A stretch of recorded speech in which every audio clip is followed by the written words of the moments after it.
নমস্কার, পুষ্পশ্রী নার্সারি কোলাঘাট। আমি কমল। আর আজকে আমরা কি শিখবো বন্ধুরা? আজকে জানবো এরকম ধরনের যে আমরা অ্যাডেনিয়াম গাছ, আর অ্যাডেনিয়াম গাছের আমরা খুব সহজেই করতে পারি, খুব ভালো করতে পারি। তো আজকে আমাদেরকে যেটা জানতে হবে যে অ্যাডেনিয়াম গাছ আপনারা যে তৈরি করেন, তো অ্যাডেনিয়াম গাছের গ্রাফটিংটা জানতে হবে। তো আমরা কি করি, এমনি মাথাটা কাটিং করে উপরে একটা ছোট্ট খাদা বসিয়ে দিই আর সেইভাবে চারাটা বানাই। তো আজকে আমি আপনাদেরকে দেখাবো কিন্তু যে অ্যাডেনিয়ামের গ্রাফটিং আপনি কিভাবে বানাবেন।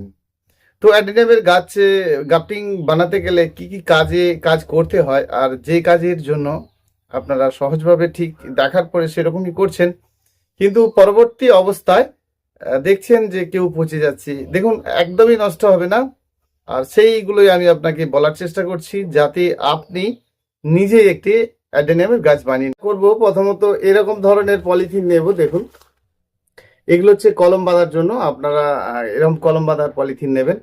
তো আপনি এরকম একটা নিলেই মোটামুটি 49-50 পিস করে নিতে পারবেন।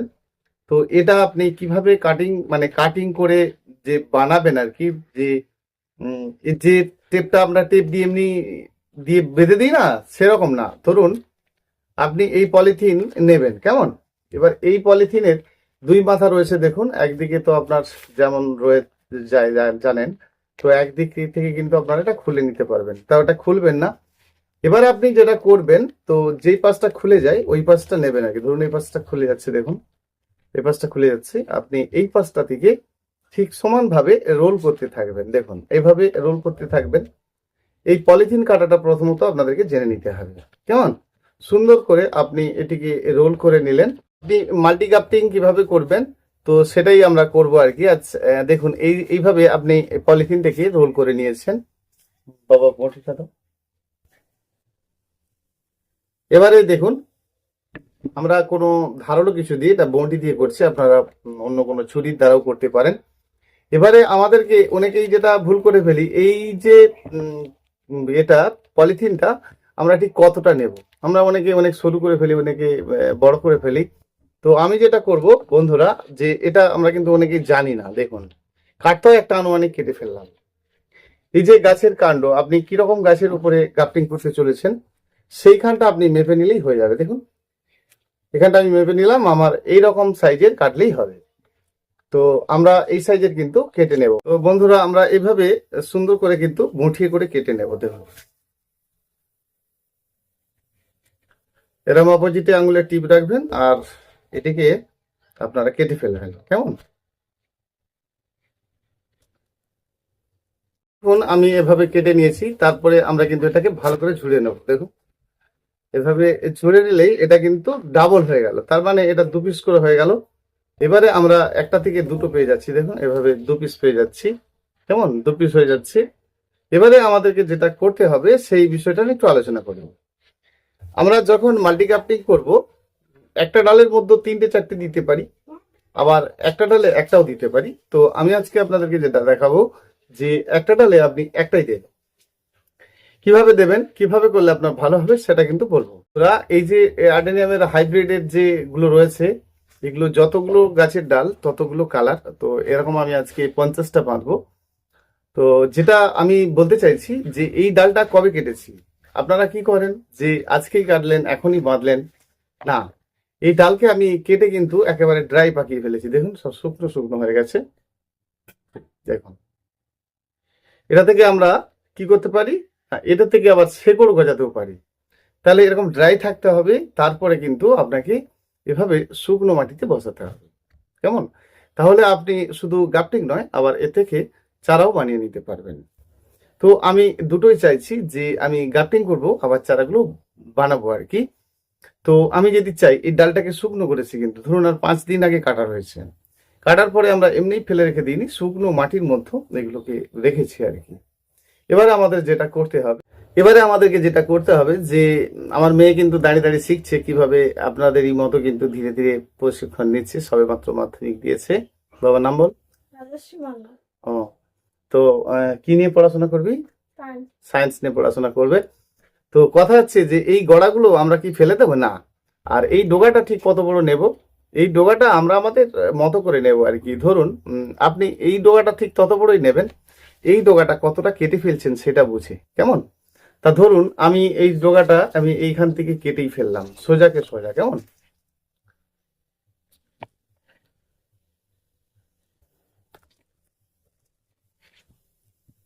আমি এই তিনটেকে সোজা কাটলাম কেন? ওগুলো দেশীয় ভ্যারাইটি। এই সোজাটা কাটলাম কেন? যে এই তিনজনের সম পরিমাণে কিন্তু গাছের খাদ্য দিতে সুবিধা হবে। তাহলে আমি যে ডোগাটা কেটে ফেলেছিলাম এবং কেমন মোটা আমি সেটা বুঝবো আর কি। ধরুন এটা আমি কেটে ফেলেছিলাম, তো এইটার উচ্চতা থেকে এটা ছোট, তার মানে আমি গোটা বড় ডোগাটাও দিতে পারি। কিন্তু আমার উদ্দেশ্য আছে আমি এর থেকে চারাও বানাবো, শেকড় গজাবো, আবার একটা মাল্টিকাপটিংও করবো আর কি। সেই জন্য আমি একটু ছোটই করে নিচ্ছি, আপনারাও ছোট নিতে পারেন। তবে সবসময় জানবেন যেখানটা আপনি এটা সেট করতে চলেছেন ঠিক তার মোটার সঙ্গে এই মোটাটার মিল থাকতে হবে, কেমন? তাহলে আমি এই গোড়াটা, বাবা ওই যে শুকনো মাটিটা আছে ওটাতে তুমি আবার এটা বসাবে, কেমন? তো বন্ধুরা আমি কিন্তু এটাকে কেটে নিয়েছি, দেখুন সোজা করে কেটে নিয়েছি, কেমন? এই যে সোজা করে কেটে নিয়েছি, এবার আমাদেরকে যেটা করতে হবে আমরা একটু ঢালিয়ে নেবো আর কি। দেখুন এটা একটু অল্প করে ঢালিয়ে নেব। দেখুন একটু ভুল ঠিকই আপনার গাছ হবে, সেটা কথা নয়, কিন্তু একটু ভালো করে। এই দেখো কেটে নিয়েছি, এইখানটা ভালো করে লক্ষ্য করুন, বুঝতে পারছেন? এইখানটা কাটা ছিঁড়া হলে হবে না, কেমন? তাহলে নেক্সট বার আপনি আরেকবার এটা বুলিয়ে দেবেন, কেমন? আর এটাকে খুব সরু করবেন না। এটা আপনারা কি করেন, হেভি সরু করে ফেলেন, সরু করার দরকার নেই। অর্থাৎ এক সুতোর মতো এই অংশটা চড়া থাকতে হবে। দেখুন এই ডালটা শুকনো থাকলে তবেই এই গাছটা ভালো সেট হবে। এটা আপনারা অনেকেই বোধহয় জানতেন না। যারা জানতেন না, আজকের পরের ভুলটা যেন না হয়। তাহলে আমি কিন্তু কেটে নিয়েছি, সুন্দর করে কেটে নিয়েছি। এটা কোনো ধুলো টুলোর উপর রাখবেন না, একটা কাগজ বা পলিথিনের উপর রাখবেন। তাহলে আমি আপনাদের সামনে একটা পলিথিনের উপরে রাখলাম।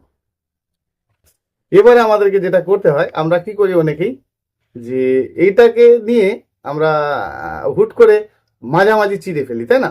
সাইডে চিড়ে ফেলি। আমি কিন্তু দেখাবো আপনাকে অন্য জিনিস।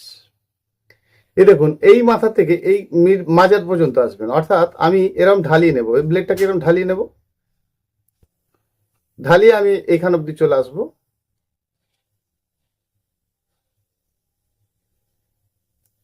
দেখুন তার মানে কি হচ্ছে, ওই অংশটা ফাঁক হয়ে যাচ্ছে, কেমন? এবারে আপনি যে কাটা অংশটা কেটেছিলেন তার গভীরতাটা দেখবেন যে এই কাটার সঙ্গে এটা ঠিক আছে কিনা। দেখছেন এখনো অনেকটা রয়ে গেছে, তাই না? তাহলে কিন্তু হলো না, আরো একটু আপনাকে কেটে কমাতে হবে। যেটার কোনো একটা কেটে কমাতে হবে, ওটার হোক বা এটার হোক। তাহলে আমি এটারই কমাই।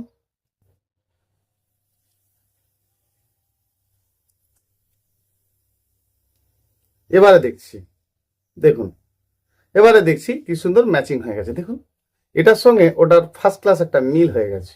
আমি কি দেওয়ার পরে আমাদেরকে যেটা করতে হবে, এটাকে দিয়ে মাঝে মাঝে এরকম ঠোঁটে ঠেকাবেন না, এটা খুব বিষক্রিয়া গাছ। হ্যাঁ, অনেকে জানেন অনেকে হয়তো জানেন না, সেই জন্য বলি এই অ্যাডেনিয়াম খুব বিষক্রিয়া গাছ, আর এটাকে কিন্তু মুখে কোনোভাবেই দেওয়া যাবে। বন্ধুরা আমরা এটা এখানে দেওয়ার পর আমরা কি করব না, একটা পলিথিন নেব, আর এই যে পলিথিনটা নেব এটা কিন্তু জিভে ঠেকাবো না, কেমন? এই গাছটি কিন্তু বিষক্রিয়া, অর্থাৎ খুব সাবধান। অ্যাডেনিয়ামের ফুল যেমন সুন্দর, তো তেমন কিন্তু এর গাছের কাণ্ডের রস কিন্তু খুব বাজে। তাহলে আমরা এভাবে নিলাম। এবারে যেটা করবেন, এই পলিথিনটা কিছুটা অংশ এখানটা ছেড়ে দেবেন, কেমন? এই যে ছেড়ে দেবেন। আপনি সেটা নিচের থেকেও নিতে পারেন, আবার উপর দিক থেকেও নিতে পারেন। তাহলে কোন দিক থেকে নিলে আপনার ভালো হবে? আপনি উপর দিক থেকেও নিতে পারেন, আবার নিচের দিক থেকেও নিতে পারেন, দরকার নেই। আপনি সোজাই ধরুন, মাঝ বরাবর ধরুন। তাহলে এবারে আপনি নিচের দিকে আসুন, আসলেন, এটা কিন্তু ছেড়ে দিয়েছি, দেখুন একটা ছেড়ে দিয়েছি। আবার আমি ওটা উপর দিকে যাব, আবার ওটা আমি নিচের দিকে আসবো। আসার পরে আমরা কিন্তু এই যে দুটো পলিথিন রয়েছে, আমরা দেখুন এখানে দুটো ভাঁজ দেবো, 1 2, কেমন? কোনো গিট দিলাম কি? তাহলে আমরা এই যে দুটো ভাঁজ দিলাম, আর দুটো ভাঁজ দেওয়ার পর এটা আমরা কিন্তু টেনে দেবো, কেমন? এই দেখো একটু জোর করে ভালো করে টেনে দেবো। তা আমাদের কিন্তু দেখুন কলম বাঁধা একদম ক্লিয়ার। তো এইভাবে আমরা প্রতিটি অ্যাডেনিয়াম গাছকে বেঁধে নেব, তাহলে প্রতিটি গাছকে কিন্তু ভালো করতে পারবো। আমরা নিজেদের খেয়াল খুশি মতো অনেক গাছ বানিয়ে, আপনারা যেটা করেন, এই যে ধরুন ব্লেডটা কেঁপে গেলে হবে না, একটা আঙুল দেবেন, ঠিক আছে? এই যে আপনি ধরলেন, ধরার পরে এটা একটু এইভাবে ধরবেন, ঢালানো হবে আর কি। তাহলে এই যে ধরলেন, এবার আপনি ছেড়ে দেবেন আঙুলটা, ব্যাস টেনে দেবেন, তাহলে তো হয়ে গেল, তাই না? তাহলে প্রথমত আপনি সাপোর্ট হিসাবে ওটা ধরলেন, সোজা ব্লেড বসালেন, আর তারপরে ছেড়ে দিলেন, ব্যাস সুন্দর হয়ে গেল। এবার এই জায়গাটা সোজা আছে কিনা দেখে নিলেন, ক্লিয়ার? তাহলে আমরা কিন্তু এইভাবেই প্রতিটি অ্যাডেনিয়াম গাছকে সুন্দরভাবে বেঁধে নিতে পারবো, আর আমাদের একদম ভালো হবে। এই দুটো বাঁধলাম একরকম, আর আরেকটা বাঁধছি কিন্তু আরেক রকম। দেখুন এই যে সাইডটা আমি সোজা করে কেটেছি, দেখতে পাচ্ছেন? সাইডটা কেটেছি, তাহলে আমরা একটু চামড়া সহ আর কি, মানে এই যে ছালটা রয়েছে তার সঙ্গে ভেতরকার যে শাঁসটা রয়েছে সেটা সহ একটু কেটেছি, আর এভাবে সোজা করে এটাও কেটে নিয়েছি। এবারে এটা এখানে আমি দিলাম, সেম জিনিস বেঁধে দিলেন। এর থেকেও কিন্তু এই গাছের শক্তিটা বেশি হয়, অর্থাৎ আপনি দুটো যে কোনো একটা কিন্তু করতে পারেন। আর এভাবে আপনারা করতে থাকুন। আমাদের যেটা মূলত জানতে হবে যে আমরা কিভাবে করলে ভালো করব, সেটা আমাদেরকে জানতে হবে। আমরা কি করছি, সদ্য গাছ থেকে অ্যাডেনিয়ামের ডাল কাটছি, আর সেটাকে কি করছি, এনে সঙ্গে সঙ্গে বেঁধে দিচ্ছি। এটা মনে রাখবেন যে রসস্থ গাছ 2-6 মাস যদি জল না দেওয়া হয়, যদি বড় গাছ হয়, এমনিই বেঁচে থাকে। অর্থাৎ এই ভবিষ্যতের জন্য খাদ্য সঞ্চয় করে রাখি, আর এ কিন্তু সহজেই ভালো থাকে। অর্থাৎ এতে যত আপনি জল দিতে পারবেন, যত এইভাবে করতে থাকবেন না, তত আপনার গাছের ক্ষতি হতে থাকবে। সেই জন্য আমরা এইভাবে মাল্টিক্যাপটিং করতে পারি, আর এই মাল্টিক্যাপটিং করলে কিন্তু আপনার প্রত্যেকটা গাছই সমান দক্ষতায় উঠবে। এবারে আসি যে যে কারণে আপনাদের এগুলো জানার দরকার। এই যে পরপর আপনারা 3টে দেখছেন না, এই যে 3জন, এই 3জনকে আপনাকে সমানভাবে রাখতে হবে। দেখুন আপনি যেমন ভাবেই দেন, এই অ্যাডেনিয়াম গাছ এমন গাছ, জুড়ে যাওয়াটা কোনো ব্যাপার নয়, হয়ে যাবে। কিন্তু আপনাদেরকে যেটা জানতে হবে যে 1, 2, 3 যে বেড়ে যাবে এক্সট্রা, তাকে কিন্তু কেটে ফেলতে হবে। কেমন? তাহলে 3জন গাছকে কিন্তু আপনাকে সমানভাবে রাখতে হবে, এবং সমান লেভেলেই কিন্তু কলমটা দিতে হবে। আর অ্যাডেনিয়াম গাছের মোটামুটি সমান লেভেলে আপনারা পেয়ে যাবেন। ধরুন এই গাছটা যদি আপনি দেখেন, তাহলে বুঝতে পারবেন যে একটা ডাল সরু আছে, একটা মোটা আছে, কিন্তু আমরা কলম যখন দেবো ঠিক এরকম জায়গাতেই দেবো, তাহলে দুটোই যেন সমান হয়। একটাকে উপরে দিলেন, একটাকে নিচে দিলেন, এটা করার দরকার নেই। আপনারা কিন্তু সমান লেভেলেই করবেন, দেখবেন খুব ভালো হবে। আর প্রতিটি গাছ থেকে আপনারা কিন্তু সমান দক্ষতায় ফুল পাবেন। তা নইলে কি হবে, পরবর্তী অবস্থায় যেটা হয়, কেউ বেড়ে উঠেছে, বড় হয়ে যাচ্ছে, অপোজিটে যেটা রয়েছে সে ছোট হয়েই আপনাকে 2-4টা করে ফুল দিচ্ছে। তো এই অ্যাডেনিয়াম গাছের পরিচর্যার সম্বন্ধে আরো কিছু জানতে হবে। আজকে কিন্তু আমরা গাপটিং সম্বন্ধে জানছি, আর এভাবে করছি। বন্ধুরা, আমার ফোন নাম্বার আপনারা জেনে রাখুন, যদি আরো কিছু জানার থাকে নিশ্চয়ই জানবেন। 9609456194। গাছ আপনি বাঁধার পরে বা অ্যাডেনিয়াম গাছের কাজ করছেন, তারপরে গরম জলে কিন্তু ভালো করে আপনারা হাতটা ধুয়ে নেবেন। এবারে আমাদেরকে যেটা জানতে হবে বন্ধুরা, যে এই গাছটিকে আপনি রাখবেন কোথায়। আমি দেখছেন এখানে আমার গাছখড়, অর্থাৎ এখানে আমরা কলম বাঁধার কাজ টাজগুলো করি আর কি। তো এইভাবে আমরা যখন কলমগুলো করলাম, আর এইভাবে কলম করার পর এখানে কিন্তু ছাওয়া জায়গাতে থাকবে, বেশ ধরুন 6-7 দিন 8 দিন থাকবে। তারপরে কিন্তু 6-7টা দিন রাখার পরে আপনারা কিন্তু রৌদ্রে নিয়ে যাবেন, কোনো রকম সমস্যা নেই, দেখবেন নতুন পাতা শুরু হয়েছে। এবারে আমরা অনেক সময় কি একটা পলিথিন চাপা দিতে পারি। তো অ্যাডেনিয়ামের গাছের ক্ষেত্রে লাগবে না। আপনি যদি চান যে একটা পলিথিন চাপা দেবেন, তাহলে এভাবে একটা পলিথিন আপনারা উপর থেকে ঢেকে দেবেন। আর ঢেকে দেওয়ার পরে কিন্তু আপনারা রাখতে পারেন, অসুবিধে নেই। তবে নিচটাকে খুব টাইট করে বাঁধা যাবে না। যদি বেঁধে দেন তাহলে কিন্তু ঘেমে যাবে, আর গাছটি কিন্তু ধীরে ধীরে পচতে থাকবে। তো দেখুন, অ্যাডেনিয়ামের ক্ষেত্রে বাঁধতে লাগে না, আপনি বাঁধতে চাইলে বাঁধবেন। যদি নতুন বন্ধু, তো আপনি যে করবেন কিভাবে করবেন, তো আমি বলবো আপনি বাঁধবেন, একটা পলিথিন চাপা দেবেন, তবে 6-7টা দিন রাখবেন। আমাদের ক্ষেত্রে কিন্তু লাগে না, আমরা এমনিই রাখি। আর এভাবে করবেন, খুব ভালো হবে। যদি ভালো লাগে বন্ধুরা আমার এই কাজটি, আপনারা অবশ্যই লাইক করবেন, কমেন্ট করবেন, শেয়ার করবেন। নতুন বন্ধু হয়ে থাকলে সাবস্ক্রাইব করবেন। অসংখ্য অসংখ্য ধন্যবাদ আমার প্রতিটি বন্ধুকে। দেখা হচ্ছে পরের ভিডিওতে। ভীষণ ভালো থাকবেন সকল বন্ধুরা, ধন্যবাদ।